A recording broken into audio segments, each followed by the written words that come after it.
Okay, so I think it's time to start now. And so now I'm going to all these parameters that we spoke about on uh, point confocals and on camera-based system. I think what we want now is to consolidate a little bit and see how we juggle with all these things and set them when we are at our microscopes. Okay, so we have written a workflow for each of these systems just to guide you, to help you go through all these parameters. So on the single point confocal, what do we do? We always start with the scientific question, that is for sure. So we need to define the scientific question for this image. And what I mean with that is that if you are going to acquire a large overview because you want to find the edges of your sample or to find a region of interest in your sample, your question is now, I want to find these regions in my sample. And it's going to be a completely different setup compared to afterwards when you have found your region of interest and what you're interested in is finding specific cells or specific vesicles inside the cells or something. We cannot have the same type of settings. So we have to focus on what do I want to extract from this image that I'm going to acquire now. That is the first thing. For each image, you have to do that. Okay. So what do I want to do with this this image that I'm going to acquire? And in general, it's not always true, but in general, you cannot answer many questions with a single image. You can imagine that if you want to have a very big image, maybe you're not going to set things in the same way that if you have a single image.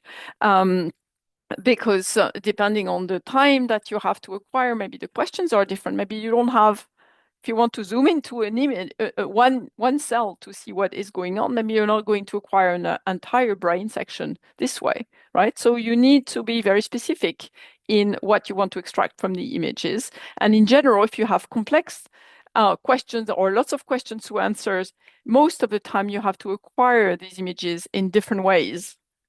Sometimes you can combine, very often you need to acquire them separately. So you need to find out what metrics you want to measure when you're going to analyze images, not when you want to do an overview if you're not going to analyze it, but if you want for each image where you're acquiring data, you need to figure out which metrics you want to measure and where it is. So you also need to consider what are the differences between that you want to detect, the differences between different samples, for example, treated, untreated. If you're after small differences, you have to be a lot more stringent with everything, with your sample preparation and your settings compared to if you are after very big differences. So, and also what is the distance between the objects that you need to separate? So all this dictates whatever you need to do afterwards with the parameters. So once you have figured out what you need to separate, what is the distance between the objects that you need to separate, then you know the resolution that is required for you to analyze the image. Okay, it's a distance in the image. What is it that I want to distinguish? My nuclei are that far away, or are they this far away? So the distance between them is different. And if they are that far away, the distance that you need to resolve is this much. If they're very close to each other, the distance you need to resolve is very tiny. And let me see if I have, yes, here, okay. So once you know which distance you need to resolve in the image, you will choose the objective accordingly. You need to find an objective that resolves this distance. Okay, so choose the objective that delivers this resolution that you have defined in the scientific question, and you know that the resolution of the objective is this. Clearly, the equation is a bit different for a single point confocal. To start with, use the excitation, but it's very similar.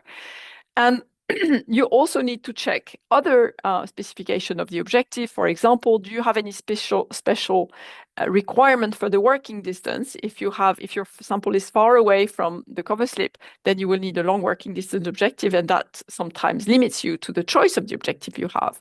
Maybe you need to have a big field of view, for example, or you have to choose which immersion medium you have. So all these type of things come into the choice of objective. And then if you need to measure volumes or distances in 3D, it is important to match the refractive index of the mounting medium and the sample. Okay, this is if you need to measure volumes and distances in 3D. If you do not have this, you do not need to match the refractive index of the sample and the mounting medium. If you are able to extract some reliable data without matching, fine, do it. But if you need to measure volumes and distances in 3D, you must do it. Okay. So all this dictates which objective we choose. We will also match the fluorophores with the machine that we have. So as we know, we want to image efficiently and we want to avoid bleed through. So you're very familiar with all this. Then afterwards, you're going to choose your imaging strategy. And this is based on, since you're in a single point confocal and you have several detectors, you are able to image sequentially or simultaneously. And you can combine channels two by two, for example, and you need to decide from what you have analyzed in matching the fluorophore spectra with the microscope. You need to figure out which channels you can possibly combine. If it's possible and you don't have any bleed through, then you can combine them and go faster. Otherwise, you have to image everything sequentially. And I want to point out that imaging sequentially does not solve a bleed through issue if you have cross excitation. Okay, so it is a myth to think that if you image sequentially, you have no problem with bleed through. This is not true. If you have cross excitation, you will get bleed through, even if you image sequentially.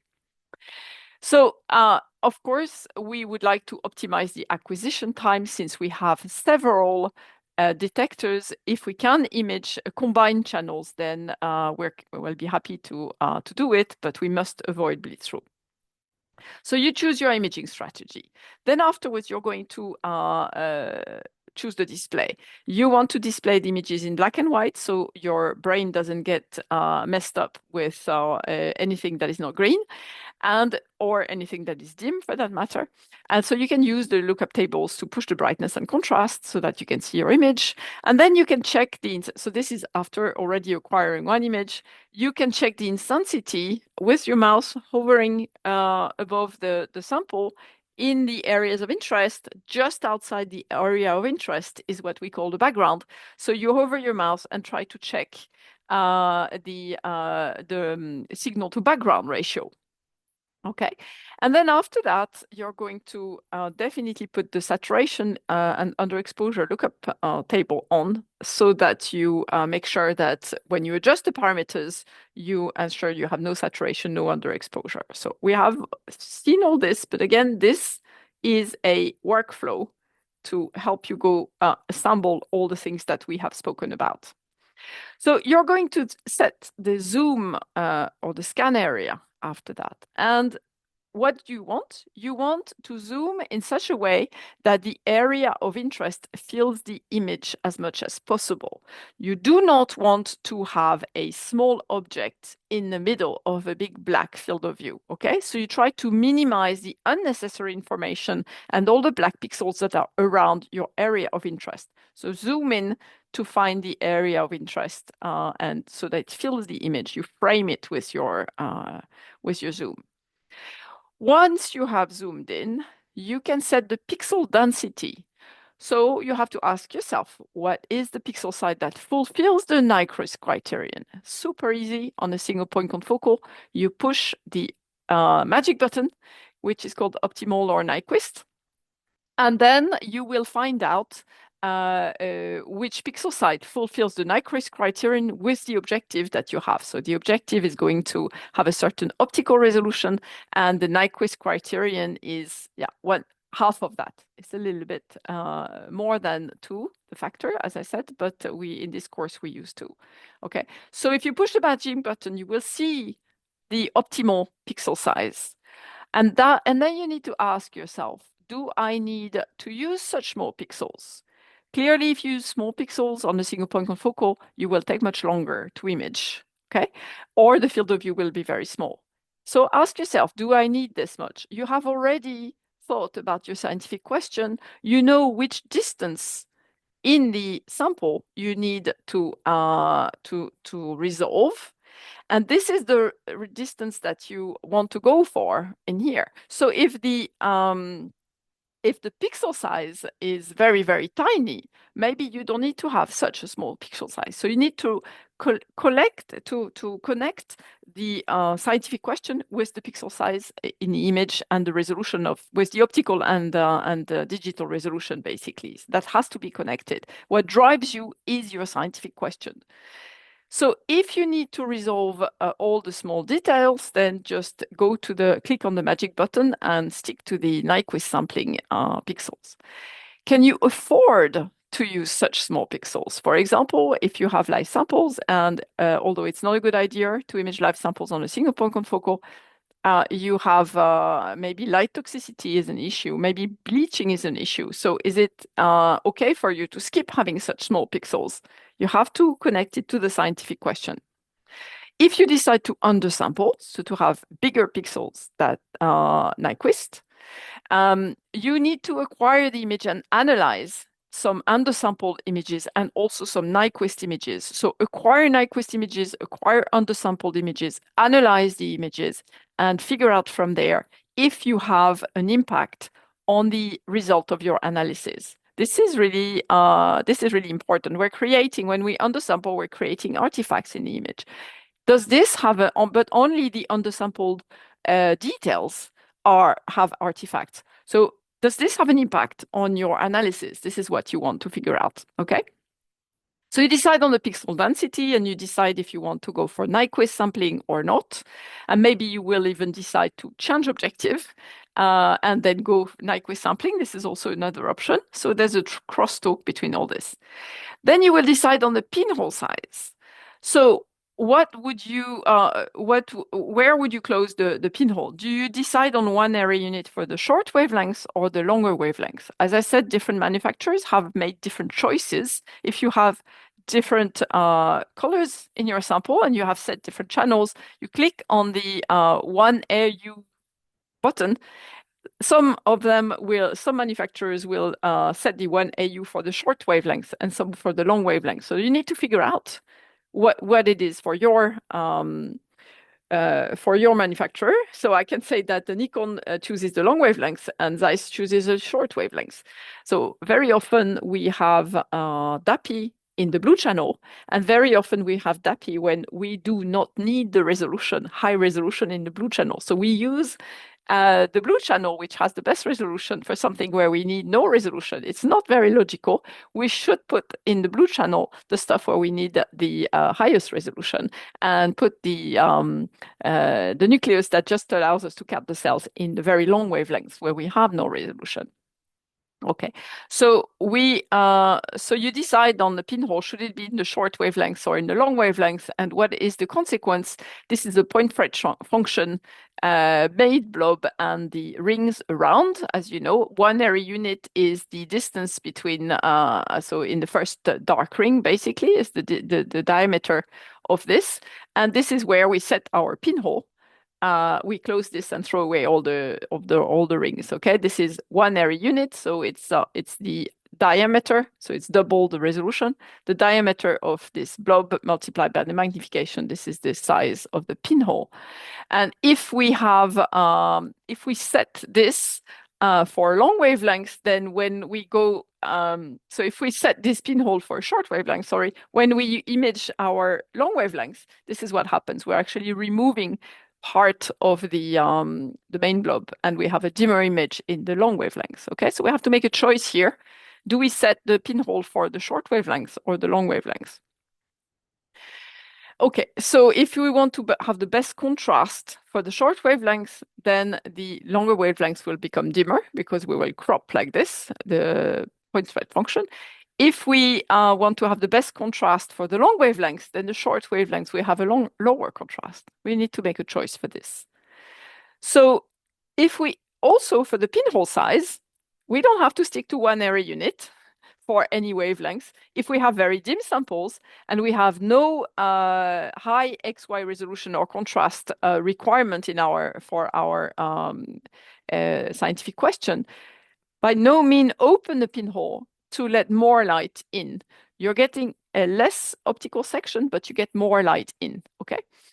If you have a very bright sample and you require the best X, Y, and Z resolutions, then you can close the pinhole less than 1 area unit, okay? You don't just stick to something for the pinhole, you choose which pinhole size you want, because now you have the knowledge to do that. Then you will set the laser power. And for the laser power, you want to stay low if you have a problem with bleaching and light toxicity. For example, for live samples, or if you do a Z-stack, remember that when we do a Z-stack, we're bleaching all the Z. Every time we image Z, we're bleaching the whole volume because of the double cone excitation. Okay, or if you have dim samples, so all these, then maybe you want to stay low in the laser power. But if you have fixed samples and you have no problem with bleaching, absolutely increase the illumination. Do not stay at 1 laser power for everything. Push the illumination because this is the best way to reduce the shot noise, okay? This is the best way to increase your signal to noise ratio, which will help you when you do the analysis. So you want high signal to noise ratio images. Then you will set the detector gain and the offset. And again, on the newer systems, we may not have to set the offset. So you set the gain to have a high signal, but no saturation at all in the area of interest. You also do not want to have a very high gain because that produces noise, okay? So you want a high signal and no saturation, and you can increase the laser and increase the gain, but be gentle on the gain. You do not want any noise. You want a high signal to noise ratio. So you can also, of course, slow down the scan, but if you decrease the gain. For confocal, where you need to set the offset, what you can do is acquire an image where you turn off the laser. Then you scan live, and then you, with the underexposure mask on, and you set the offset in such a way that you have no blue pixels in this image without laser. Then afterwards, you turn the laser back on and you acquire your raw image. So an image where you have no laser and the with the lookup, no laser and there's no blue in the image, then the offset is set at the right place. We're going to optimize also the signal to noise ratio, so we can acquire a 3-image time lapse without interval and play it to estimate the noise. We need to ask ourselves, does the noise prevent us from answering our scientific question? Is the noise so influencing the way we interpret the image?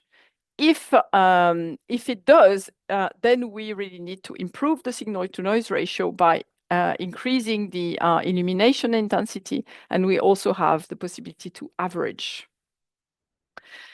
You're also going to set then the pixel dwell time, and so this is how long the pixels stay on each spot before they move to the next spot.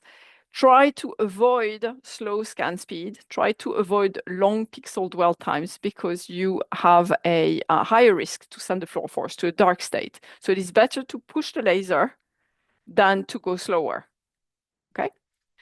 It's better to push the laser than to have a high gain. So push the laser is your first option. If you cannot, then you have to play with the gain and the pixel dwell time. If all other noise reduction strategy are insufficient, then you lower the speed. But this is your last option, really, because you are going to send the fluorophores to a dark state, possibly. So here we have 2 images or 2 little movies of the detector with a low gain and with a high gain. And you can see in here, I have no laser. So there's no laser turned on. We're just imaging the noise. You can clearly see that there's a lot less noise in when you use a low gain than when you use a high gain. You can also do this on your machine. You can turn off the detector and record a little time lapse like this, or just look at it live, and you change the gain, and you see when you should really, when on your slider of gain, you should really stop and not go higher, because this is really, it creates a lot of noise, okay? So high detector gain, high noise. So using automatic settings, modern macroscopes have automatic settings. You say, I'm using this fluorophore, this fluorophore, this fluorophore. The machine chooses everything by themselves. It's great. It's great. It works very well, but you always need to check if the software has not made a mistake. Number one, mistake happened. And number two, the software has zero knowledge about your sample and your experiment. Okay, so the choices may not be the best for your sample and your experiment. So it's really important, use these automatic settings, but just go there and figure out if this is correct or not. It does go faster if you push this, if you use this, but you have to um, make sure that there is no mistake. So check that you have no bleed through, because this is very common, that even though the software is basically the software is trying to make a compromise for everything. The speed and acquiring images sequentially or simultaneously, it tries to make the compromise. And with the compromise, if you have one fluorophore that is much brighter than the other, for example, you're going to get bleed through. So don't just follow the automatic settings. Use them, but then input your brain into these decisions. So no bleed through between the co-excited channels. So I remind you that co-excited channels just means that you're imaging them at the same time. So you're putting on the two lasers. This is when you want to be very careful that you have no bleed through. No bleed through and no cross excitation between the channels that are imaged sequentially. Again, imaging sequentially is not a cure for bleed through. If you have cross excitation, you will get bleed through anyway. So check all this. Check that you have no saturation and no underexposure, because again, these typical settings in general, they want to maximize the brightness of the image, and so they are going to accept a certain level of saturation. And this saturation might be in your vesicles that you want to segment afterwards, and there you are in trouble. So just make sure that you have no saturation, no underexposure. You also need the automatic settings will not set the pixel size, the zoom, and the pinhole size. So all these type of things, anyway, you have to do them yourself. And the laser power, pixel dwell time, and averaging might be incorrect. This is very, very common, and this is because there's a very big influence of your sample and your scientific question on how you choose these, and the software doesn't know about it. So you need to check all this. So I want to know if there are any questions about how to this workflow for a single point confocal. What I want to say is that I put them in like steps one by one like this. It's absolutely not set in stone. It's just a good way to get you started with a workflow so that you don't forget anything. And then, you can work your way out. And it doesn't mean because it's like 11 and then 12 that you have to actually stick to that order. But at least with this workflow, you have a way to when you are by the macroscope to check that you haven't forgotten anything. Yes, Ellie. I wanted to ask if I want to fulfill the Nyquist criterion on the Z axis, and I cannot do all the optimal steps, let's say, because it takes ages. Is it okay if I open the pinhole? Because then it reduces the steps. Mm,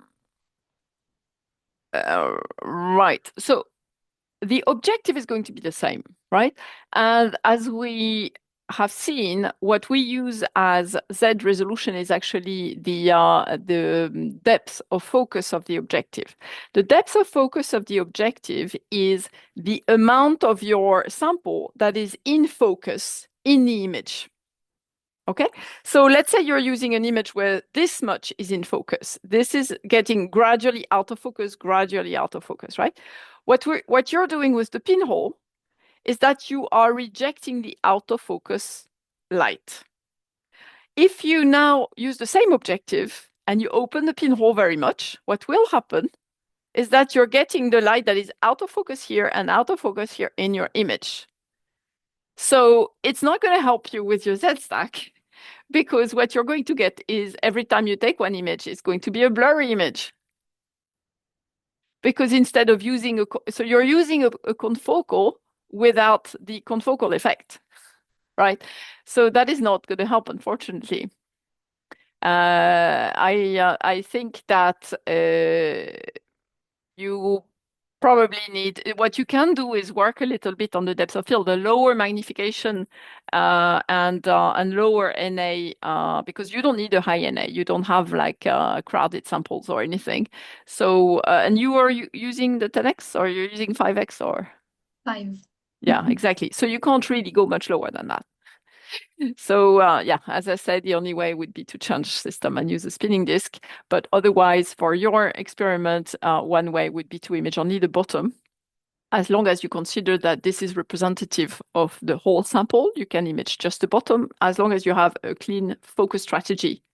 How much exactly? Something that is reproducible. Thank you. You're welcome. Any more questions?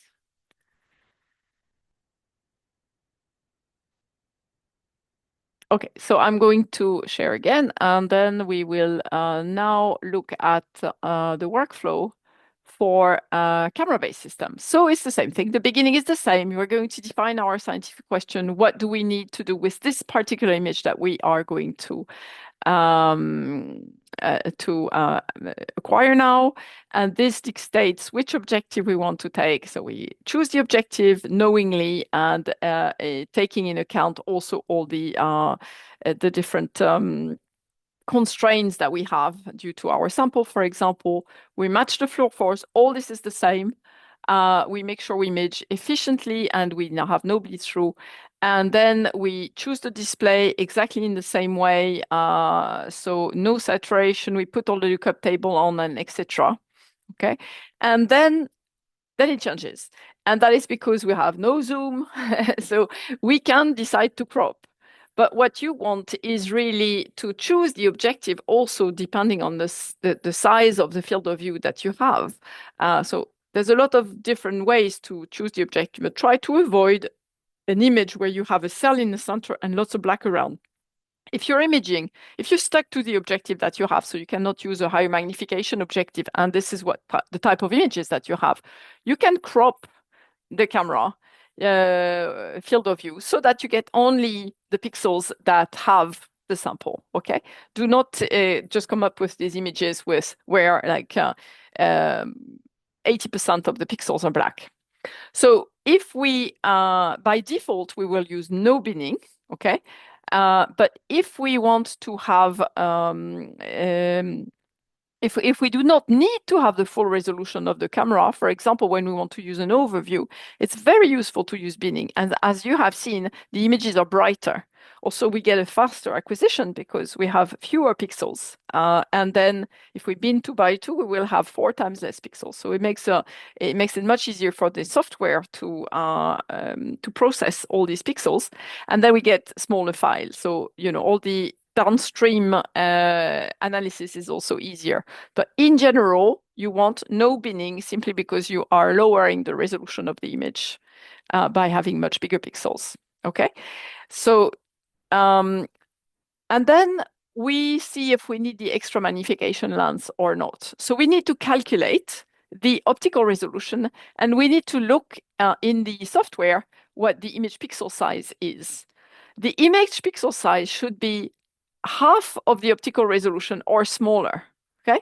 If this is not the case, if the image pixel size are too big, then we should maybe add the extra magnification lens to avoid artifacts in the sample details.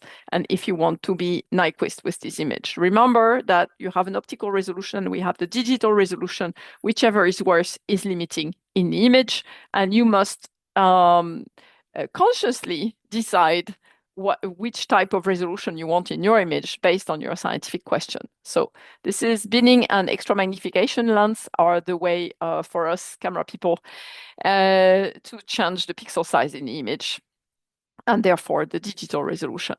So you can change, as I said, if you have a very big, a very small sample in the middle of a black image, just use the crop function of the camera to acquire less pixels. Then we can change the readout noise in our camera.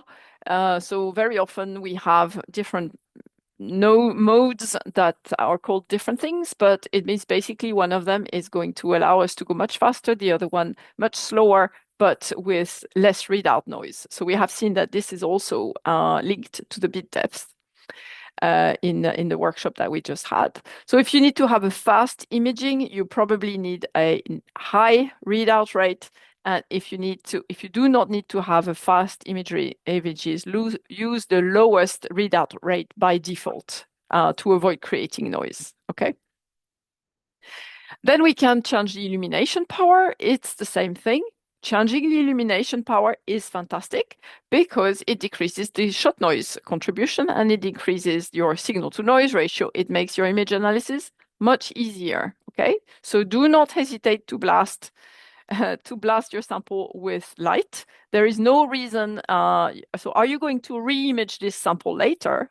If you're going to re-image the sample again, yes, you need to be careful. If you're going to acquire Z-stack, you need to be more careful. But as you know, on the camera-based system, we bleach a lot less than on a single point confocal. So do not hesitate to blast your sample with illumination so that you get fast imaging and a high signal to noise ratio. Some cameras have a gain, and some of them have something called the EM gain.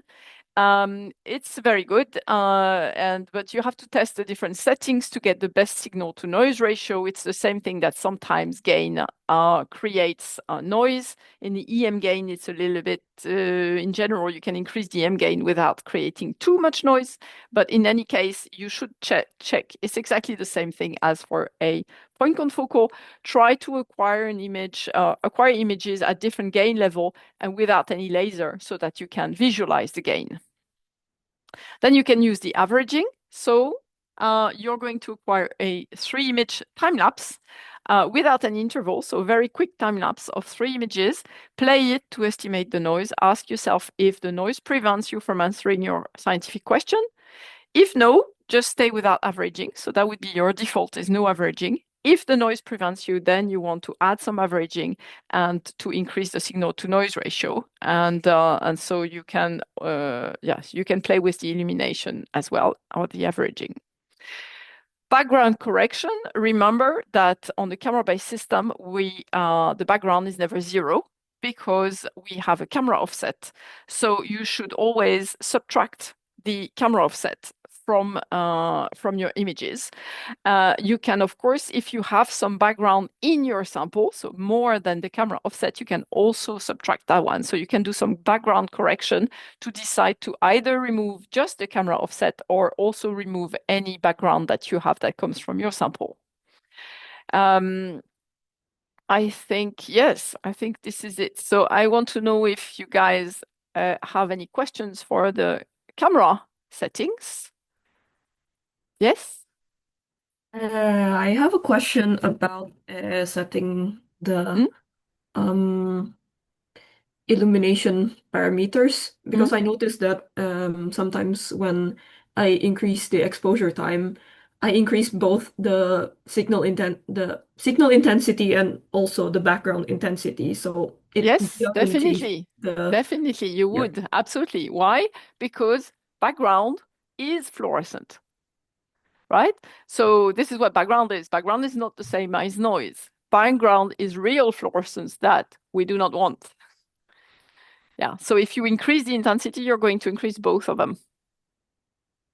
But you're going to increase the signal to noise ratio. So increasing the intensity does not improve the signal to background ratio. No. Yeah. So signal to background ratio, you have to do something else. And for this, you need to figure out where your background comes from. And it can come from, I said if you have a wide field system and a sensitive camera, maybe it comes from some light somewhere that you can turn off. But most of the time, it comes from the sample itself. It could be your medium that is fluorescent. It could be your sample that is autofluorescent or your antibody that sticks everywhere. All this is background. This is real fluorescence. So increasing the illumination will increase both, unfortunately. Thank you. You're welcome.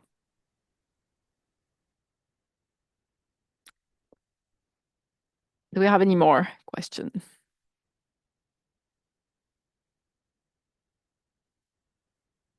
So this little workflow I hope that when you go back to your microscope next time, take it with you and try to see at each step if you are like confident with your choices. And if you have anything where you're not very confident, I think you write it down and then we will talk about it again.